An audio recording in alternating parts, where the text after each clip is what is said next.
Dr. Kylon Middleton is a pastor, a community leader, and now a candidate for Charleston County Council's District 6 seat, which covers West Ashley. I sit down exclusively with Dr. Kylon for this edition of Quintin's Close-Ups. And if you haven't already, subscribe to my YouTube channel and follow me on Quintin's Close-Ups on Facebook. Dr. Kylon Middleton, welcome back to Quintin's Close-Ups. Good to be here. Oh, I appreciate it greatly. Obviously, you are the senior pastor here at Mount Zion AME Church on Lee Street in downtown Charleston.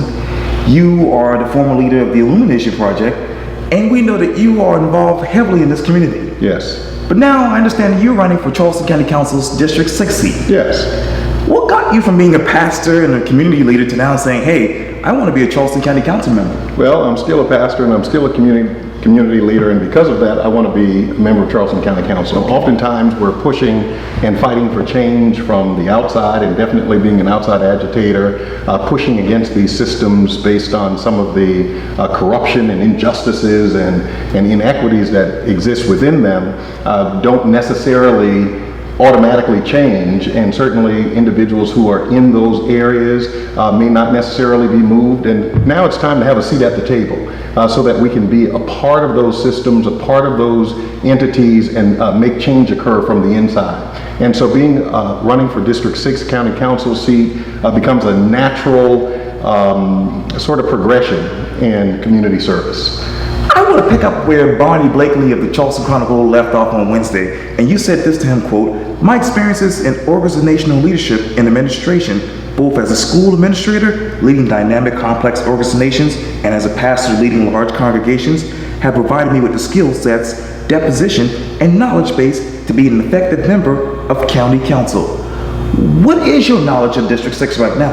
Right, I live in District 6, so I'm very knowledgeable of District 6, some of the issues that are confronting District 6. We have the same issues with flooding, infrastructure issues that are confronting our district, the explosion of growth that's occurring not only in West Ashley, also in North Charleston, in Lincolnville, part of Ladson. We're dealing with issues of traffic and transportation, certainly not now based on being shut down as a result of the COVID-19, but definitely on a regular day. I live in Grand Oaks, which then is beyond Bees Ferry Road, and literally we're trapped back there on days when you're trying to get to the city for hours, being stuck in traffic, or hours coming back, depending on what time of day that you're trying to get back home. So we're dealing with those same type of issues, affordable housing issues.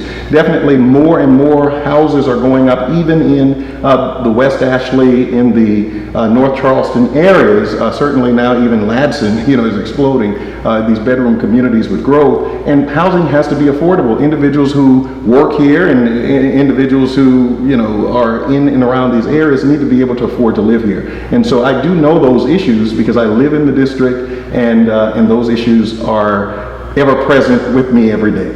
I want to get to those issues later on in the interview, but let me go back to what you just said about growth. Obviously, growth is going to happen in District 6, but how do you manage growth with smart growth? Yeah, so you have to be strategic and you have to plan.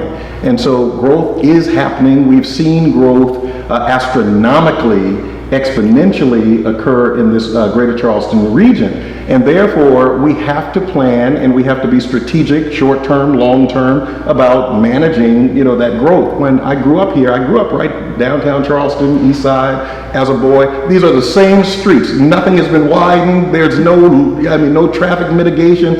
All the infrastructure is exactly the same, and we have 100 times more people. And so there has to be some strategic study conducted that enables us to plan in a way that anticipates, based on schools, based on where we're placing housing and also making them affordable, based on, traffic mitigation and or 526, that has to be completed, but looking at other widening projects that enables more people to be on the road because it's a reality. And certainly when looking at the areas of just being sustainable, making certain that we're protecting those green spaces and those natural spaces that gives us, those sustainable ways of living and making our quality of life better. So we have to be more strategic in our planning and management of growth. And I want to get back to that just a second, because obviously we know you know all about fairness and justice. And I know you said this quote, "In both administrative worlds, I have been a leader in systematic organizational change as it relates to climate and culture, making, shaping, and crafting policies that are inclusive, fair, and equitable, which have moved those organizations towards continuous improvement outcomes, making them stronger." What policies on Charleston County Council are inclusive, fair, and equitable in your mind?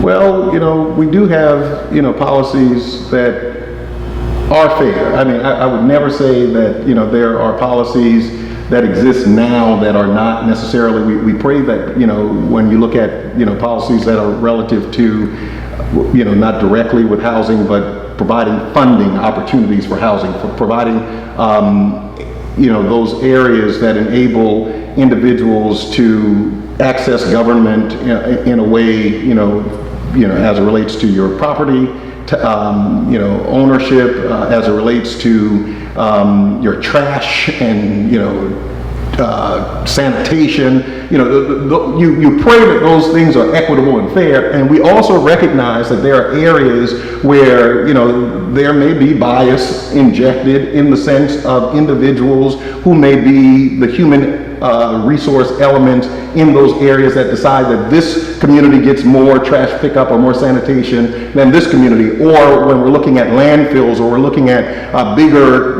trash mitigation, recycling sort of issues, how that becomes, which communities are we displacing, or where are we putting this, this dump, as it relates to one community over another. And so when we look at issues of justice and fairness and equity, we are also talking about how we are considering every aspect of the county. Well, because there's high wealth in one area of the county, do we provide preferential services, and or do we restrict those areas from receiving certain other, just talking about waste management, sure. Are we going to put, the waste management hub in this community that is high wealth, and they don't want to even see the unsightly, because trash is never pretty, right? And so they don't want to see that, they don't want to be exposed to it, but we'll put it right next to a community that's minority or a community that is low income, because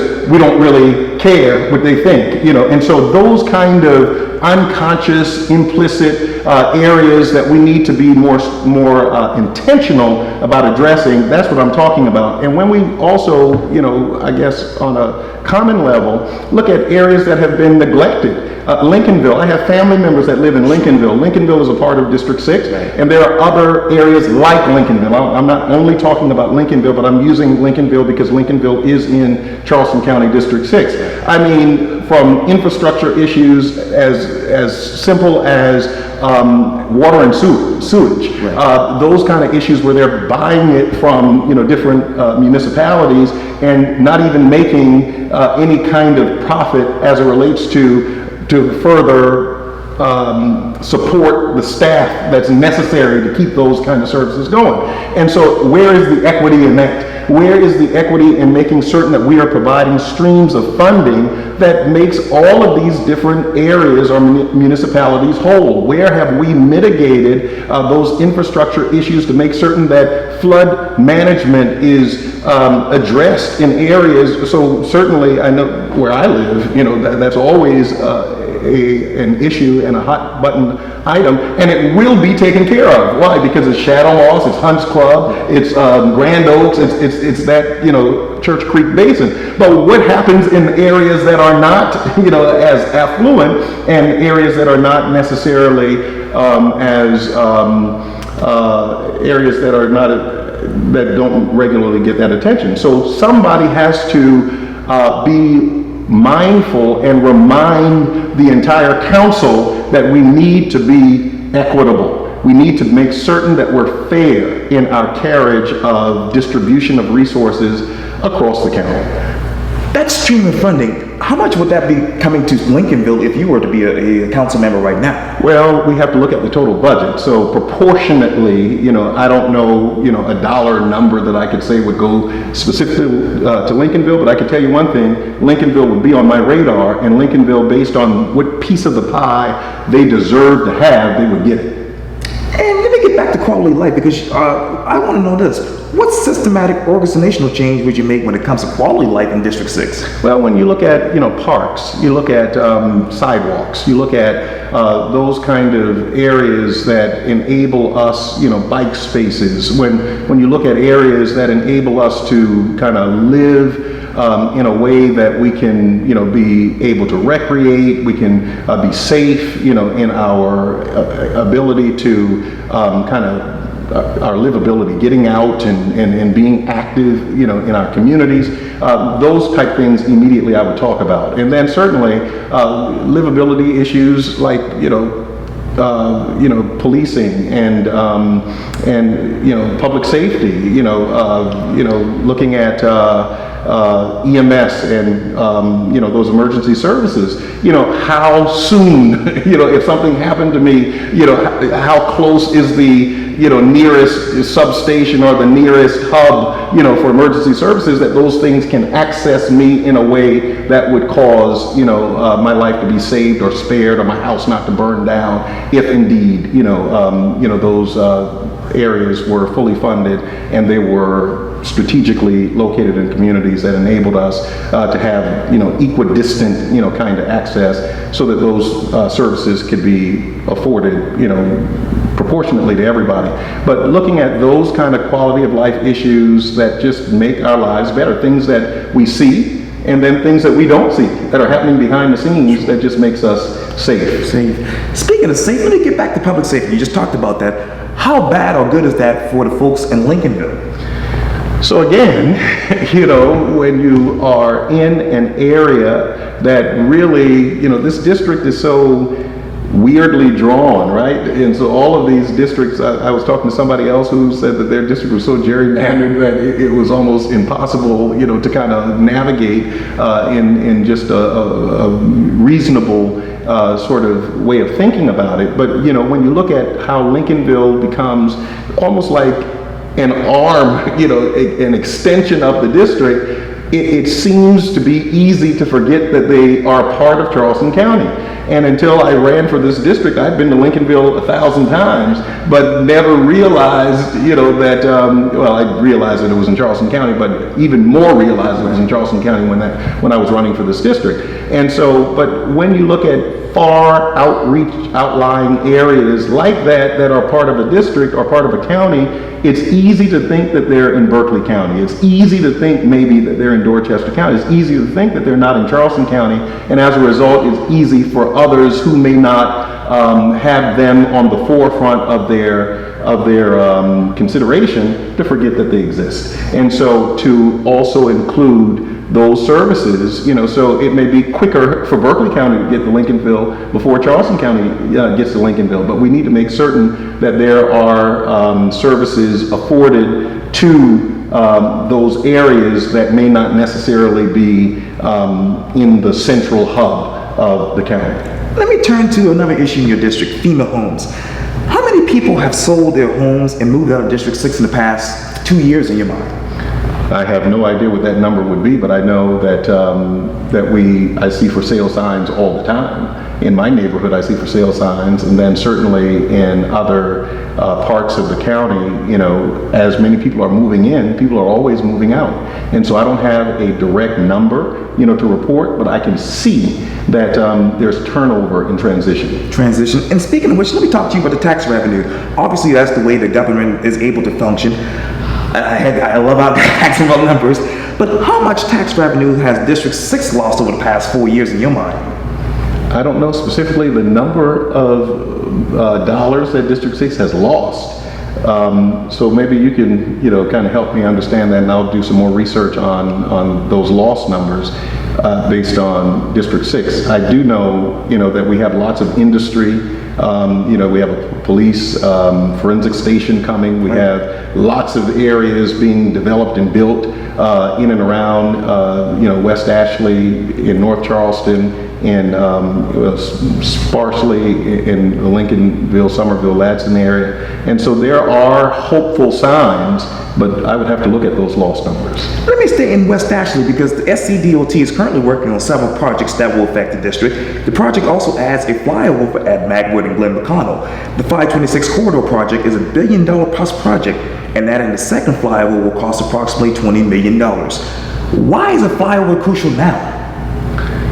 Well, again, as it relates to, have you ever sat in the traffic going to and from Glen McConnell, going from Beast Ferry Road? I wouldn't know if it's necessary now, but I've lived in other areas where those type of traffic patterns or traffic, kind of loops and mitigation areas existed, and I declare, had they not been there, things would have been a lot worse. And so, as one who sits in traffic and recognizes that there needs to be some problem solved or solution for that problem, now, that becomes a likely remedy to me. And so, as you look at long-term growth and the continued, explosion of that area, that certainly, including it now would then mitigate having to include it later. And let me go back to that because obviously the 526 corridor project is $1 billion plus project, and adding the second flyover will cost approximately $20 million. Where would this $20 million come for the flyover? Right, that's always a very interesting question to ask, and definitely when you talk about taxes, people don't want to raise any more money. There may be other areas within the budget that we can look at, where this money could come from.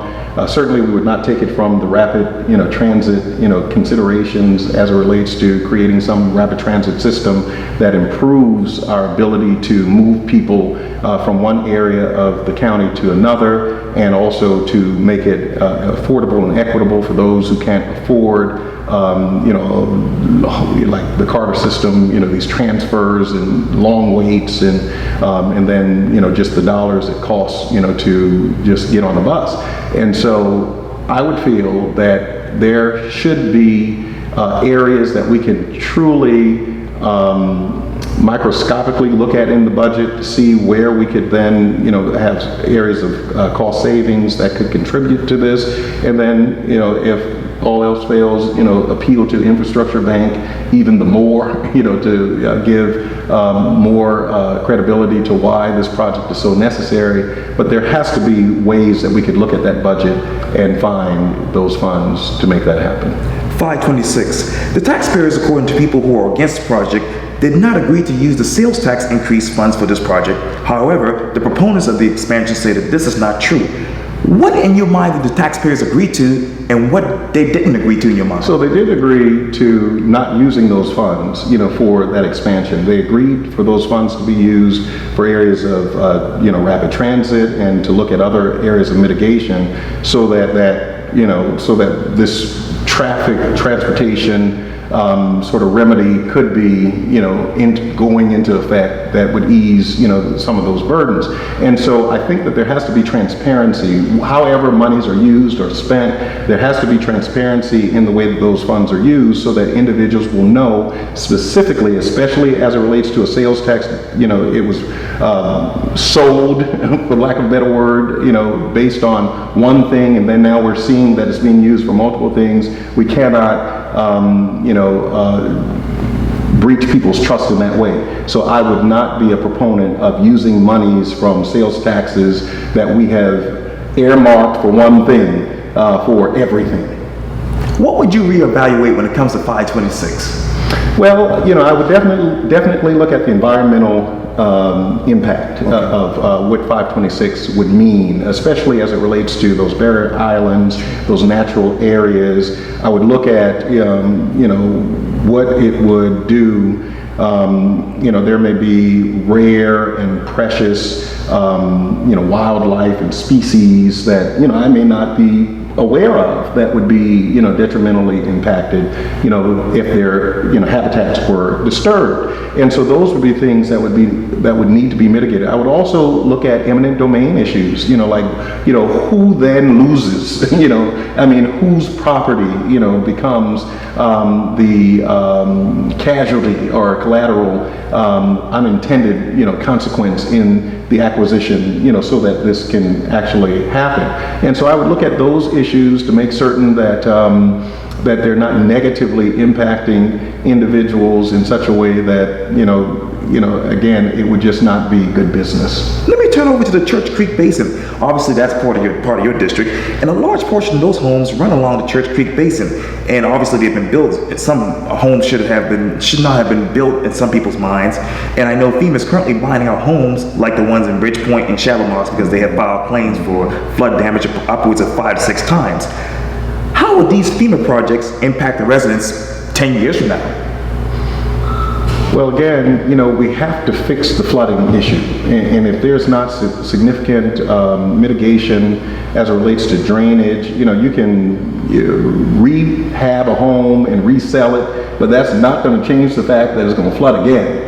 And, it will become, one of those issues, that becomes a recurring issue. We have to deal with the mitigation of those flood-prone areas. And again, we have moved into areas that were marshes and areas that were, that were natural waterways, and we've, kind of built them up into, these lush, lavish communities. But at the same token, we have to find those natural ways that will continue to take the water away from, those areas so that it doesn't flood. So, as it relates to FEMA buying up the homes and,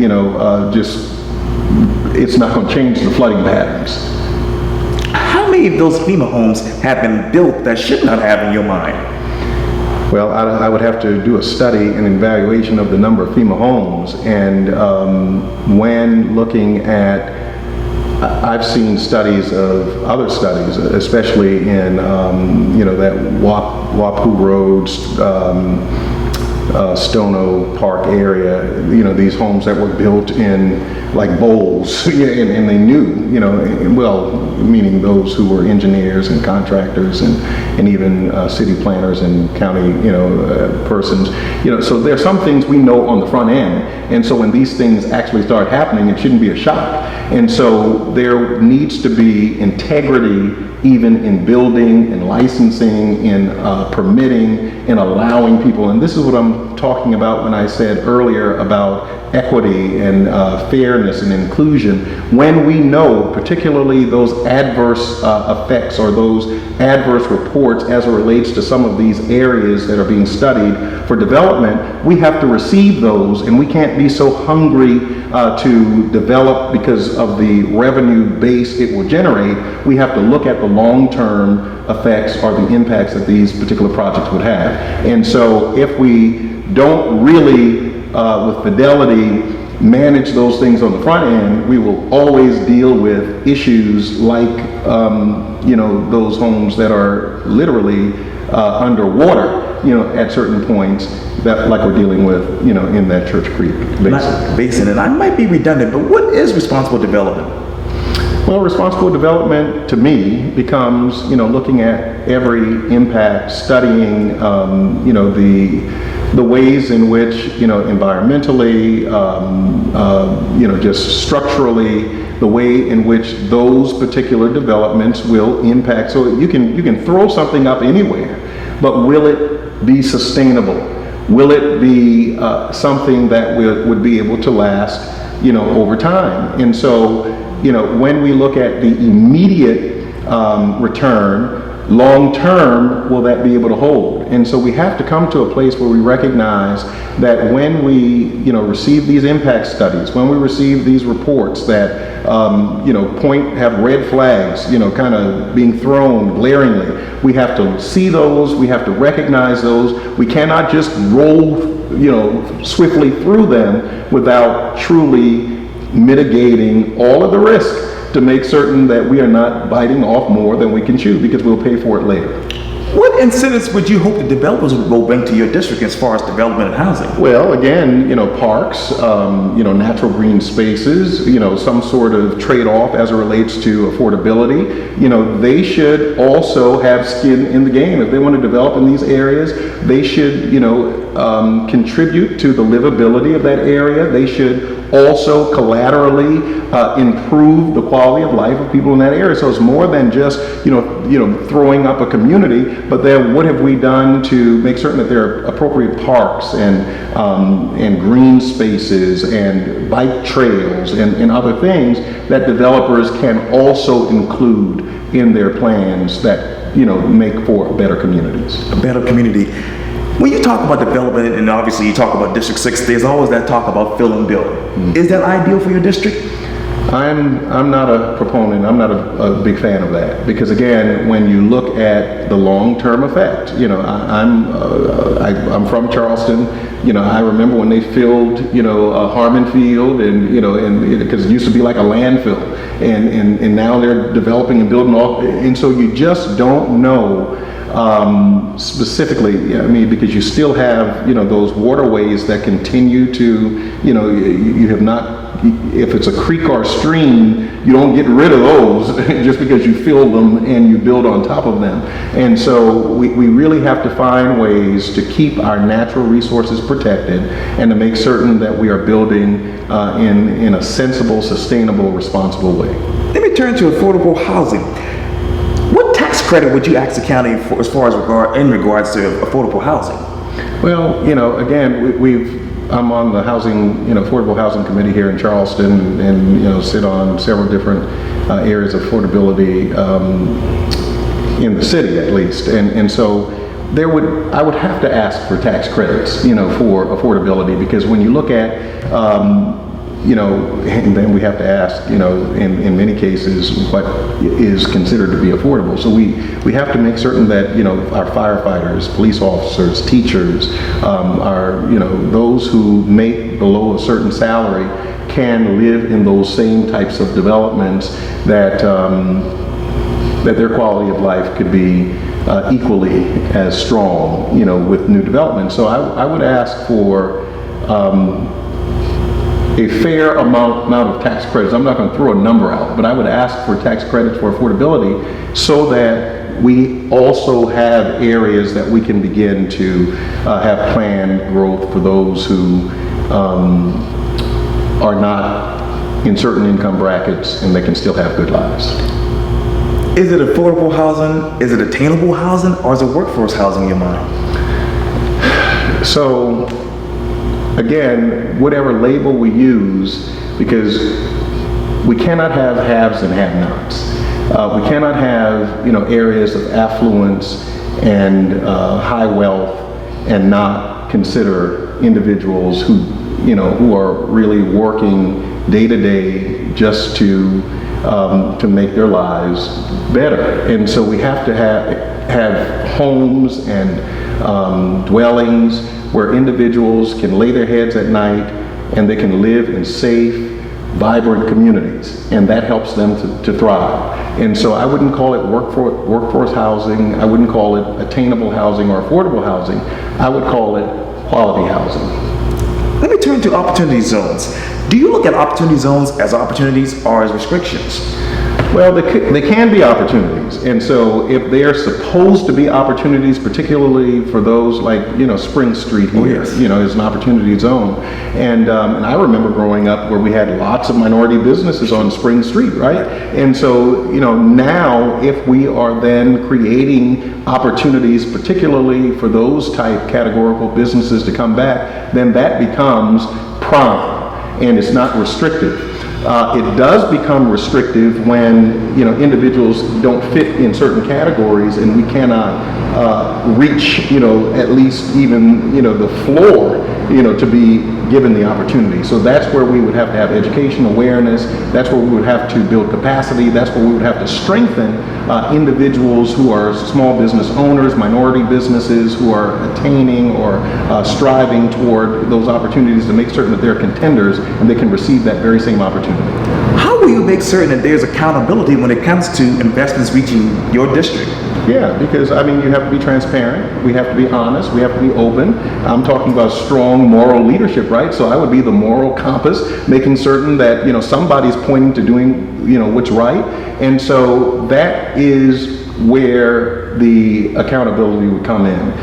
We would have to be transparent. I would certainly post, updates as to, whatever these issues of the day are and what's going on, so that people are informed. We would have forums and have opportunities for engagement with the community, so that they can know and they can interface beyond council meetings and ask questions and be informed of what's going on as it relates to those issues. And you also said this too to the Chronicle. You said this quote, "We must have an ethical code, a moral compass on county council that makes us do the right thing. I'm retired from a career in education, and I'm serving as the faith leader of our successful congregation. I don't owe anybody, and I don't plan to. I can't be squeezed or compromised. I know I can bring that to Charleston County Council because I've done it all my life." You say you can't be squeezed or compromised, but can you be accountable? I am accountable. And so I'm accountable to the people. The people, prayerfully, they will elect me, and I'm asking for their vote on June 9th in the Democratic primary in District 6. But I am accountable. I have to sleep at night. I have to, I do believe in God. And so, I do have, that ultimate, sort of accountability, hanging over my head. But, it is so easy to just do the right thing. When we're not cutting deals under the table, and we're not, sidestepping, just the right thing, and when we're backdooring policies and procedures, then that's where you have lots of anxiety, and there's, the cloak of secrecy around some of these things that happen. I would not be that way. I've never been that way in my business dealings, in my administrative work, and I wouldn't be that way now. And so I would be, the voice or the individual that, continues to push for transparency and to make certain that we make people aware of what's going on, so that they have access to their government, to their, to our policies and procedures, and so that they are fully aware of our actions, our behaviors, and our activities on council. And I do bring that because I think that it is very important. We've seen corruption on county council. I mean, I don't have to, even talk about that. And so at some point, as the community, we have to say enough is enough. You talk about access and services. I forgot to ask you about the Old Naval Hospital. If you were on council today, what services would you want Charleston County to bring there for the residents? Right, and so there are so many different things that have been, that $20 million that you talked about for that, roundabout, or for that, traffic loop, that could have come from that Naval Hospital debacle, and so when you look at the amount of money that we have wasted in so many areas, we very well can also fund a lot of things that can do a lot of good in our community. So at the Naval Hospital, I've seen proposals where that could be a multi-use dwelling that could, be a place for a homeless population, that could provide health services, for like FEDER, like free clinics and that sort of thing. That also can, provide enough bandwidth, for affordability and housing right at that site. And so there are a lot of good things. It may not, make us a lot of money, in the long run, but we can provide great services in that place. And then we go right across the street. There's a need for a grocery store for some people. Where are you with that? Yeah, I always feel, so again, I'm from the east side of Charleston, right? And so, the Meeting Street Piggly Wiggly, has always been, and then, subsequently later the Bilo, and now there's no place, no grocery store except Harris Teeter, or you have to go all the way to the Food Lion, which is fine, but I mean, I think that there should be accessibility as it relates to, it's a food desert. And so if we don't provide, you live right over this, so what it's like to have to go, all across town to buy food, where you could literally just go, to a grocery store that's in your neighborhood, that's accessible to you. Right where I live in Grand Oaks, they built a Harris Teeter, right? I could walk I was so elated that I could walk to the grocery store. And so why not? If that's the case in Grand Oaks, and there was a Publix, right there at the end of Beast Ferry and 17, there's a Bilo, there are other grocery stores. And so because the accessibility, because of the communal nature of, it's not like they wanted to put another one, but because that is a planned community, that is a community, that is densely populated, that is a community where they decided to put another grocery store, and that grocery store is outperforming many other grocery stores because people use it. People walk to it. There's a whole kind of like stores and shops and a whole community of stores all around it. The same should be afforded. And this is where I continue saying equity, inclusion, fairness, and justice. Because when you look at the demographics of this community across from Naval Base, it doesn't look like the community there in Grand Oaks. And therefore, so this is what I'm saying. Why do our,